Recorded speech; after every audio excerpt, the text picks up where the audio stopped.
Welcome to episode 8 of the Mule Taming series, where we take 2 feral mules and teach them the basics of groundwork. Before we begin, this is one of the sanctuary horses, Legend. Now, Legend is a 6-year-old draft cross who is standing at about 17.1 hands high. And so we're going to be using him today to change some things up with Brownie and Blondie and teach them how to pony. Beginning with Brownie, so one of the goals that the owner has set for both Brownie and Blondie is to teach them how to pack. One of the things that he does with them is he actually delivers the mail into the Grand Canyon by horse and mule. And so these 2 mules are going to be a very valuable asset to his program. Because both Brownie and Blondie have been doing so well with their groundwork lately, I figured it would be a wonderful time to try and change things up a bit and add something new to the mix, which is going to be ponying. Because Legend is such a solid horse, and he knows a lot, and he's very chill, he doesn't really react to a lot of things, I figured he is the best horse to work with them on ponying, and he's ponied so many different colts throughout the course of his life and his time at Wild Child that this is like the perfect opportunity to start getting both Brownie and Blondie good with ponying and just keep furthering Legend's training. We're going to start this process by first letting Legend and Brownie get to know each other a little bit. You can see that Brownie's kind of like, what the fuck, who is that? And Legend's just over here like, hey, you want to be my friend? And Brownie's not having the best time with him. She's definitely a little bit more concerned about him. You can see right here that I'm kind of just letting Legend follow Brownie. Brownie's continuing to get a little bit worked up, so I ask Legend to stop. I get Brownie to stop. I'm going to give Legend some love. I'm going to try and give Brownie some love, and then I'm going to try and let them get to know each other a little bit more. When you're introducing 2 equines to each other, sometimes there can be some scuffles. They might kick, they might squeal, stuff like that. But ultimately, it's important to just keep an eye out, make sure that, even if they do have a little bit of scuffles or stuff like that, that they're not like on the verge of killing each other. You can see right here that Legend really doesn't care. Legend's one of those horses where like he'll meet a friend and he wants to be everybody's friend, but not everybody always wants to be his friend, as sad as that sounds. So you can see here again, Brownie's kind of starting to take off a little bit. She's like, I don't really know what to think about this guy, but she stops a lot quicker. Legend stops as soon as I ask him to stop. And you can see that Brownie's kind of getting at least a little bit more comfortable with the idea of Legend just in the pen with us. After letting these 2 get to know each other a little bit, I'm ready to hop on. So I'm one of those people, after I fractured my skull and broke my back, I wore a helmet just about every time that I ride now. But I'm also one of those people, if you want to wear a helmet, great. If you don't, it is your own personal choice. I'm not going to treat you any differently just because you choose to wear a helmet or not.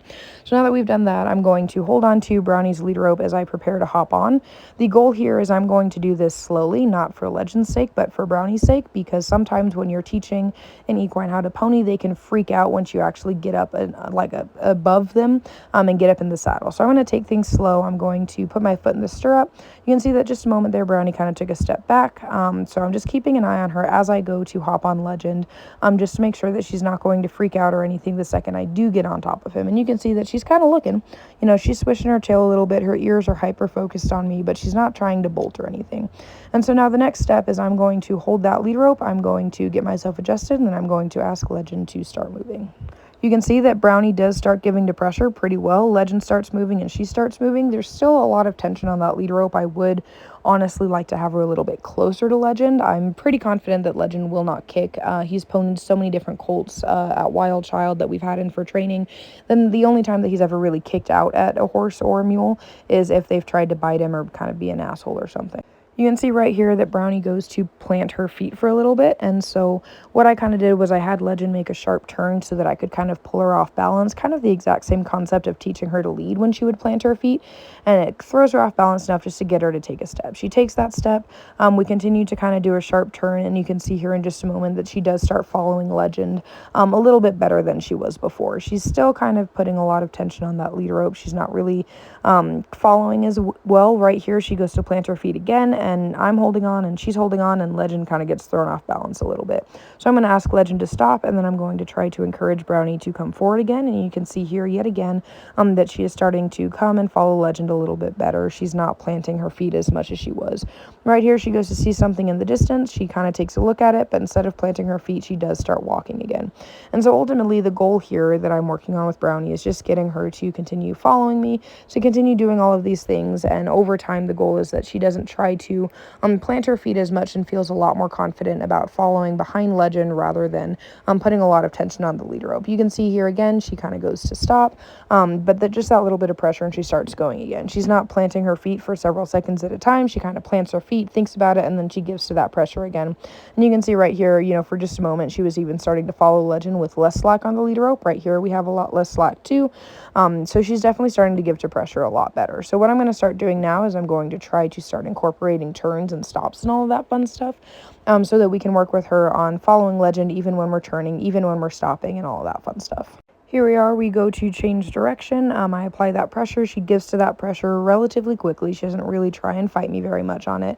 And now we're just going in the opposite direction. You can see that she's still following pretty well. You can see that she's still a little bit nervous, like sometimes her steps are a little bit slow. She is swishing her tail. And so these are all signs that she's like not entirely sure about what's going on in this situation.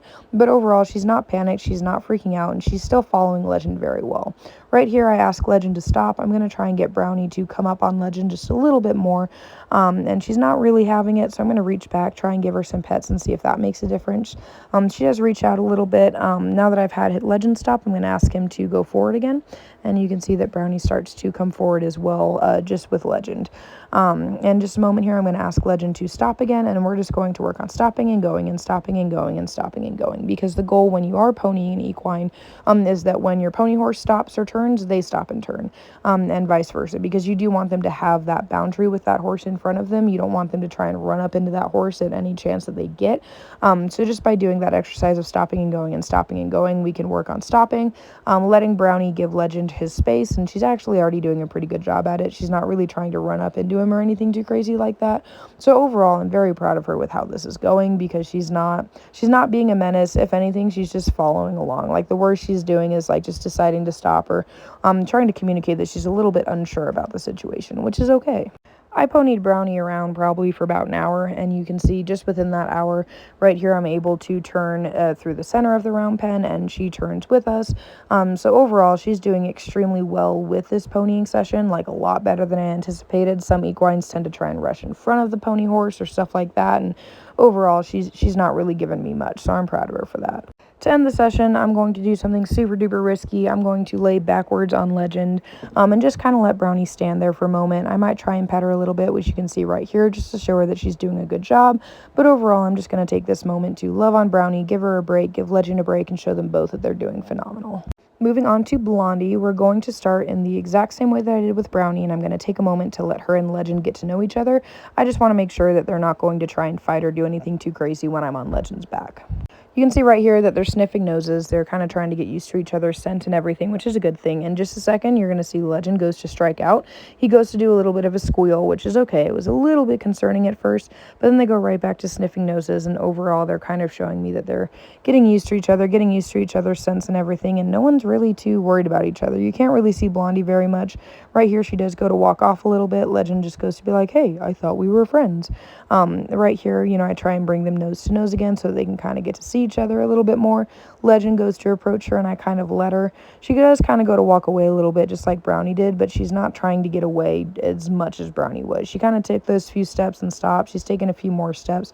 Overall, I am not concerned about hopping on Legend, because it doesn't seem like they're going to have much of a reaction similar to Brownie.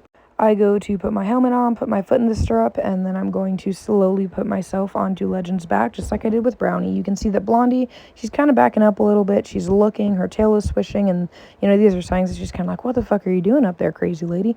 Right here, she kind of goes to back up a little bit. I kind of worried that she was going to pull and kind of run away for a moment, but she didn't, so I was proud of that. And then we're just going to start going around, and you can see that she's really doing a good job. She gave to pressure almost immediately.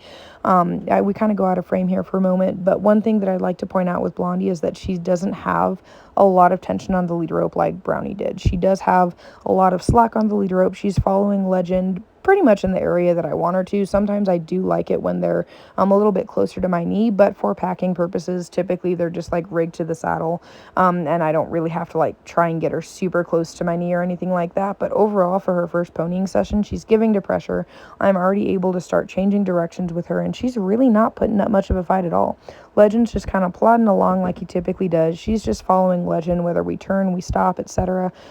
She's doing like extremely well, like even better than Brownie. Like Brownie was kind of planting her feet. She's not really doing anything like that. She's just contently following Legend, and Legend's just doing his thing. After doing this for about 20 minutes, you can see here that we've already got some more turns in the books, and she's turning very well, even if those turns are a little bit tight. She's still staying relatively close to Legend's rump. She's not pulling back or anything. She's turning with us, and overall, I'm extremely proud with this. In just a moment here, we're going to work on stopping a little bit to see if she stops and gives Legend his space when we do stop. Right here, you can see I ask Legend to come to a stop, and she also stops. She gives Legend a reasonable amount of space behind him. She doesn't try and run into him or bite his butt or anything. So we start going again. In just a moment here, I'm going to ask Legend to stop yet again. And when he does stop, she does the exact same thing. She is maintaining that boundary with Legend. She's not trying to get too far up in his butt or anything crazy like that. She's still giving to pressure when we go to move forward. She doesn't try to bolt forward or anything. She just goes forward nice and calmly, just like Legend's doing. So overall, I am extremely, extremely proud with how this ponying session has gone, because this is not just Brownie's first pony session, but Blondie's first pony session. And both of them, they didn't really give me too many issues. They didn't really give me too many concerns. I will say Blondie definitely did better than Brownie did, but overall, like, neither one of them gave me a lot of issues. And the few issues that Brownie did give me as far as planting her feet, they're going to be some pretty easy issues to work on. It's not like they're doing anything crazy. So because they both did absolutely phenomenal with this session, I'm going to end up calling it a day, just because, again, we were able to mix things up. We added something new to their training, and neither one of them really gave me any issues. So 5 stars to both Brownie and Blondie for doing a wonderful job on their first pony session, and 5 stars to Mr. Legend for being the wonderful pony horse and being such a valuable asset to our training program.